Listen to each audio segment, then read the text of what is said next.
za su shagalatar da mu, a tunanin soyayya za su batar da mu. In an je kiyama sai ai babu mu, tunda ba mu yi wa Annabi kyautar lokaci ba. Babu abin da zai iya ɗauke hankali na ga barin ambaton Annabi ban san da shi ba. Me nazari mu duba mu kula yan uwa, mi lura da sharrin aikin jujalawa. To wallahi tallahi muna so su ji, tuni mun ankare babu gani babu ji, ranmu da zuciya da jiki ko sun gaji, ba lamarin da jami ba na abin yabo ba.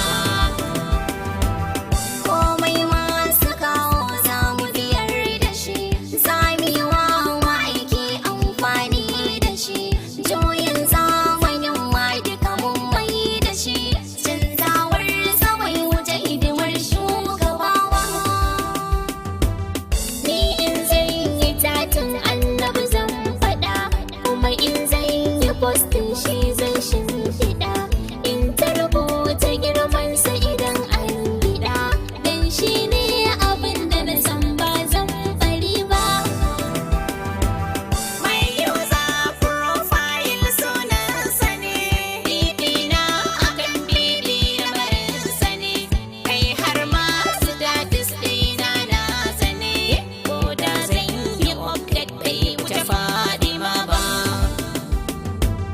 Bana yin hello sai sallamin Nabi, sallallahu alaihi wasallam sai tabi, kun ga da ni da masu kira duka sai mu bi, soyayya ta ƙari da lada ba kaɗan ba.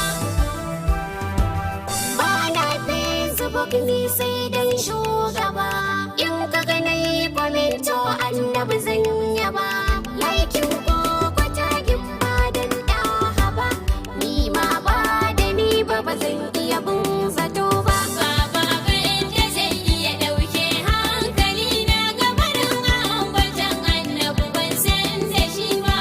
Nazari mu duba mu kula yan uwa, mi lura da sharrin aikin jujalawa. Ni kowa sabu zan da masoyansa ne, narkakku cikin Annabi to namu ne, ko a gurbi ka ganna ana zancensa ne, zan fita an ba za a yi maganar shugaba ba.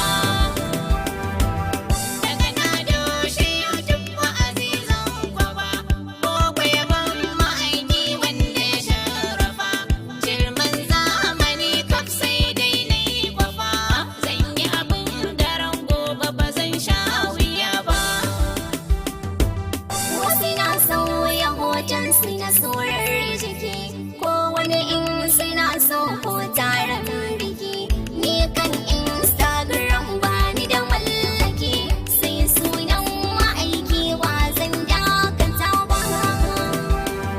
Da mun karkace ba, babu abin da zai iya ɗauke hankali na ga barin ambaton Annabi ban san da shi ba. Me nazari mu duba mu kula yan uwa, mi lura da sharrin aikin jujalawa. Soyayyar ma'aiki sarkin zuciya, ita ce garkuwa daga sharrin duniya, matuƙar ko ta tabbata ba sauran siya, daga nan har kiyama ba a sha ciki ba.